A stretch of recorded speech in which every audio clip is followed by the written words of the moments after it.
آیت نمبر 25 موسیٰ نے کہا، موسیٰ علیہ السلام نے، اے میرا رب میرے سینے کو میرے لیے کھول دے. آیت نمبر 26 اور میرے کام کو میرے لیے آسان کر دے. آیت نمبر 27 اور میری زبان کی گرہ کھول دے. یعنی کہ آیت نمبر 28 تاکہ لوگ میری بات سمجھ سکے کہ جو میں کہوں وہ لوگوں کے سمجھ میں جلدی آ جائے اور میں وہ بات ان تک پہنچا سکوں. آیت نمبر 29 اور میرے خاندان سے میرے لیے ایک معاون مقرر کر دے، ایک مددگار مقرر کر دے خاندان سے.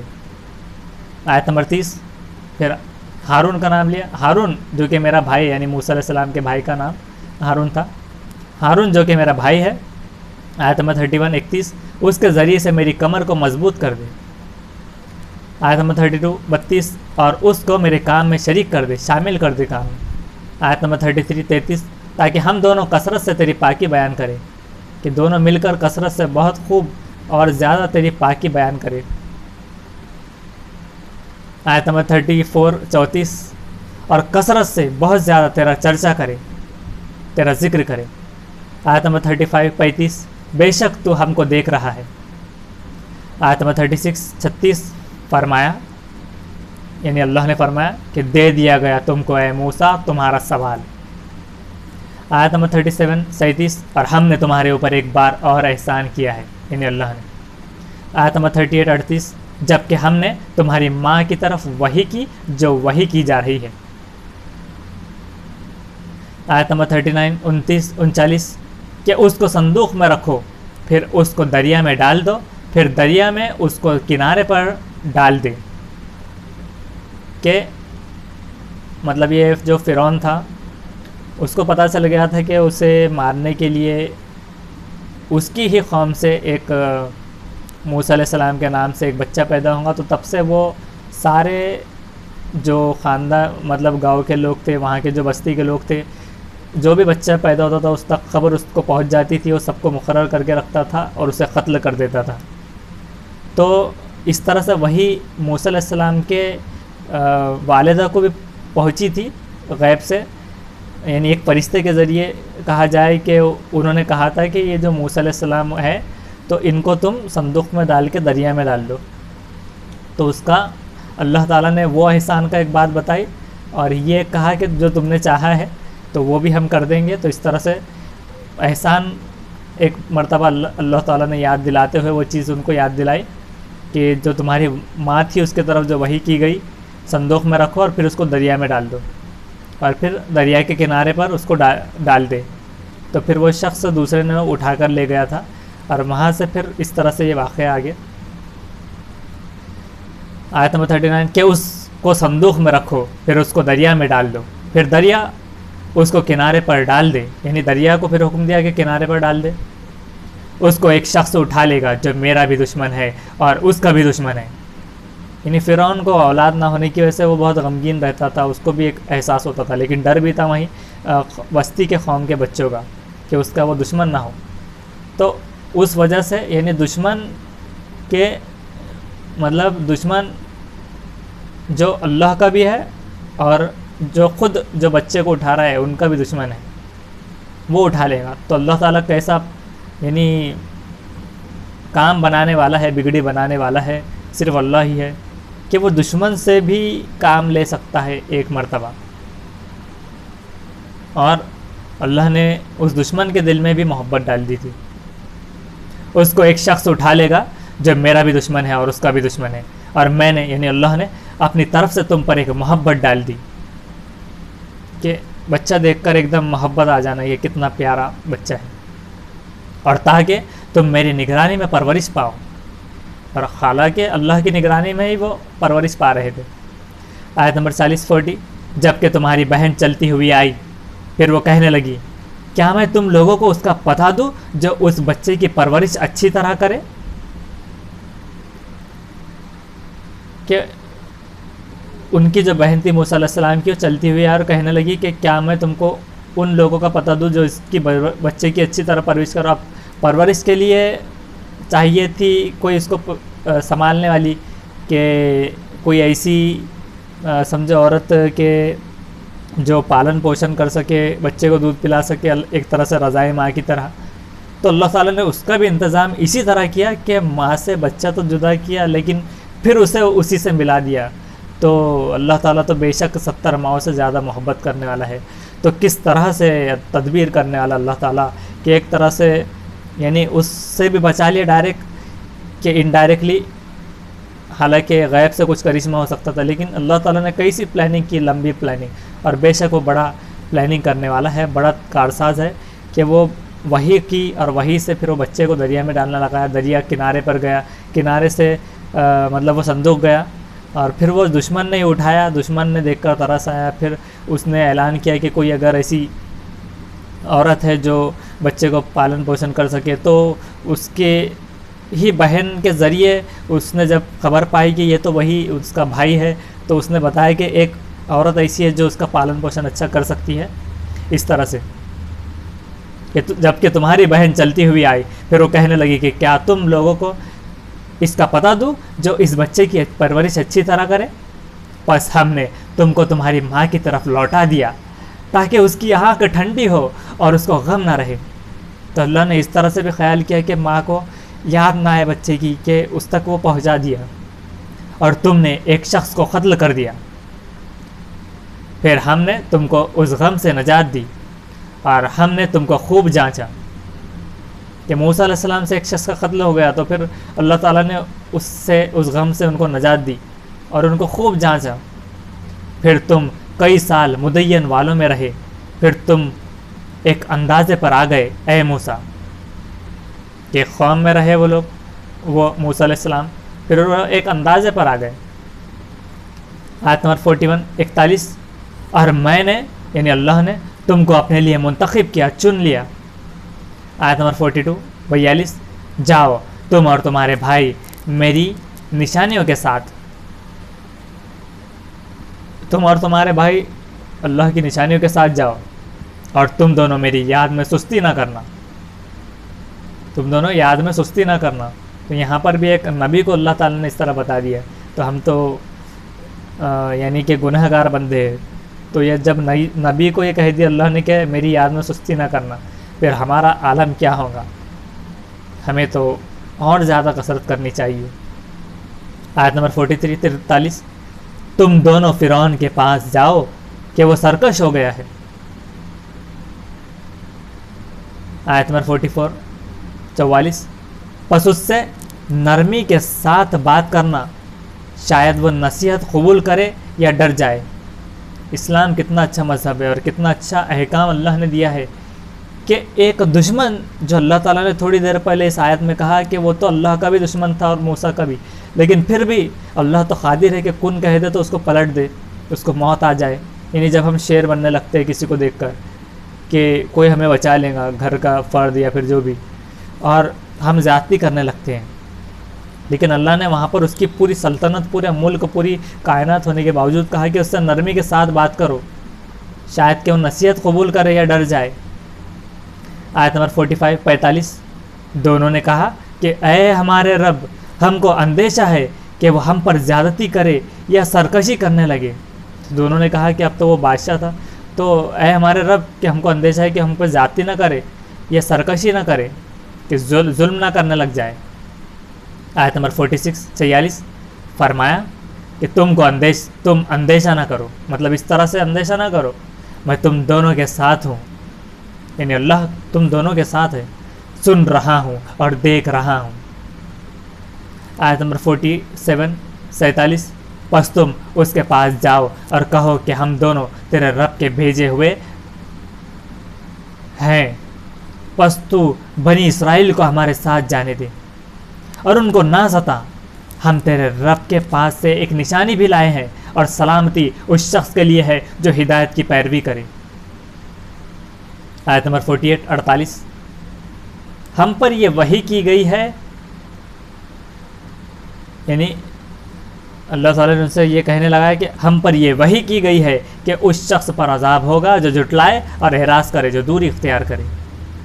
آیت نمبر 49 49، فرعون نے کہا پھر تم دونوں کا رب کون ہے اے موسیٰ، یعنی فرعون نے کہا ان سے پھر تم دونوں کا رب کون ہے، یعنی وہ لوگوں کو کہتا تھا کہ مجھے رب مانو. تو اس نے کہا کہ پھر تم دونوں کا رب کون ہے موسیٰ؟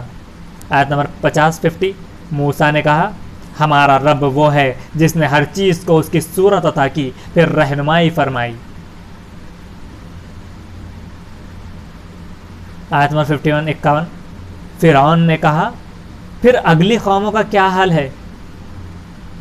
آیت نمبر 52 موسیٰ نے کہا اس کا علم میرے رب کے پاس ایک دفتر میں ہے، میرا رب نہ غلطی کرتا ہے اور نہ بھولتا ہے. یعنی اس کے پاس ایک کتاب میں وہ لکھا ہوا ہے اس کے پاس، اور وہ غلطی نہیں کرتا نہ بھولتا ہے. آیت نمبر 53 وہی ہے جس نے تمہارے لیے زمین کا فرش بنایا اور اس میں تمہارے لیے راہیں نکالی، راستے نکالے اور آسمان سے پانی اتارا، پھر ہم نے اس کے ذریعے سے مختلف قسم کی نباتات پیدا کی. یعنی اللہ نے اس کے ذریعے سے مختلف قسم کی نباتات پیدا کی، الگ الگ ترکاریاں، درخت وغیرہ. آیت نمبر 54 کھاؤ اور اپنے مویشیوں کو چراؤ، یعنی اپنے جانوروں کو چراؤ اور کھاؤ اور اپنے جانوروں کو چراؤ. اس کے اندر اہل عقل کے لیے نشانیاں ہیں، عقل والوں کے لیے اس کے اندر نشانیاں ہیں. آیت نمبر 55 اسی سے ہم نے تم کو پیدا کیا ہے اور اسی میں ہم تم کو لوٹائیں گے اور اسی سے ہم تم کو دوبارہ نکالیں گے، یعنی اللہ. آیت نمبر 56 اور ہم نے فرعون کو، یعنی اللہ نے فرعون کو اپنی سب نشانیاں دکھائیں تو اس نے جھٹلا دیا اور انکار کیا. آیت نمبر 57 اس نے کہا کہ اے موسیٰ کیا تم اس لیے ہمارے پاس آئے ہو کہ اپنے جادو سے ہم کو ہمارے ملک سے نکال دو.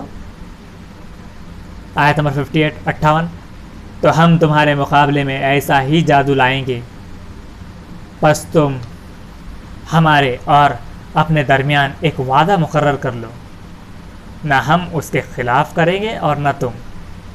یہ مقابلہ ایک ہموار میدان میں ہوگا، یعنی کھلے میدان میں مقابلہ ہوگا. آیت نمبر 59 اور کھلے اور بہت بڑے میدان میں. آیت نمبر 59 موسیٰ نے کہا تمہارے لیے وعدے کا دن میلے والا دن ہے اور یہ کہ لوگ دن چڑھے تک جمع کیے جائیں گے. آیت نمبر 60 فرعون وہاں سے ہٹا، پھر اپنے سارے داؤ جمع کیے، اس کے بعد وہ مقابلے پر آیا. آیت نمبر 61 موسیٰ نے کہا کہ موسیٰ علیہ السلام نے کہ تمہارا برا ہو، اللہ پر جھوٹ نہ باندھو کہ وہ تم کو کسی آفت سے غارت کر دے، اور جس نے خدا پر جھوٹ باندھا وہ ناکام ہو گیا، فیل ہو گیا، وہ انسکسیسفل ہو گیا. آیت نمبر 62 پھر انہوں نے اپنے معاملے میں اختلاف کیا اور انہوں نے چپ کے باہم مشورہ کیا. اپنے معاملے میں انہوں نے الگ الگ رائے پیش کی، کسی نے کچھ اور انہوں نے چپ کے الگ الگ مل کر مشورے کیے. آیت نمبر 63 انہوں نے کہا یہ دونوں یقیناً جادوگر ہے اور وہ چاہتے ہیں کہ اپنے جادو کے زور سے تم کو ملک سے نکال دے اور تمہارے عمدہ طریقے کا خاتمہ کر دے. آیت نمبر 64 پس تم اپنی تدبیریں اکٹھا کرو، پھر متحد ہو کر آؤ، اور وہی جیت گیا جو آج غالب رہا. یعنی فرعون نے وہ جادوگروں کو ان کو جمع کیا اور کہا، پھر وہ اختلاف کرنے لگے، چپ کے مشورے کیے، اور فرعون نے پھر کہا کہ یہ دونوں جادوگر ہیں اور چاہتے ہیں کہ کسی نے فرعون کو سجیسٹ کیا کہ یہ تم کو اپنے ملک سے نکال دینا چاہتے ہیں اور اس کا خاتمہ کرنا ضروری ہے اچھے طریقے سے. پھر تدبیر اکٹھا کرنے لگے وہ اور کہنے لگے پھر کہ ایک ساتھ ایک جٹ ہو کر آؤ اور آج جو جیت گیا وہ آج غالب رہے گا. آیت نمبر 65 انہوں نے کہا کہ اے موسیٰ یا تو تم ڈالو، مطلب اپنا داؤ پیش، یا تو تم پیترا ڈالو یا پھر ہم ڈالنے والے بنیں، یا پھر ہم پہل کریں. آیت نمبر 66 موسیٰ نے کہا کہ تم ہی پہلے ڈالو، کہ پہلے تم لوگ ہی اپنا پیترا شروع کرو، تم ہی شروعات کرو. تو یکایک اچانک ان کی رسیاں اور ان کی لاٹھیاں ان کے جادو کے زور سے اس کو اس طرح دکھائی دی، یعنی کہ موسیٰ علیہ السلام کو ان کو اور لوگوں کو اس طرح دکھائی دینے لگی گویا کہ وہ دوڑ رہی ہیں، یعنی دوڑتے ہوئے دکھائی دینے لگی.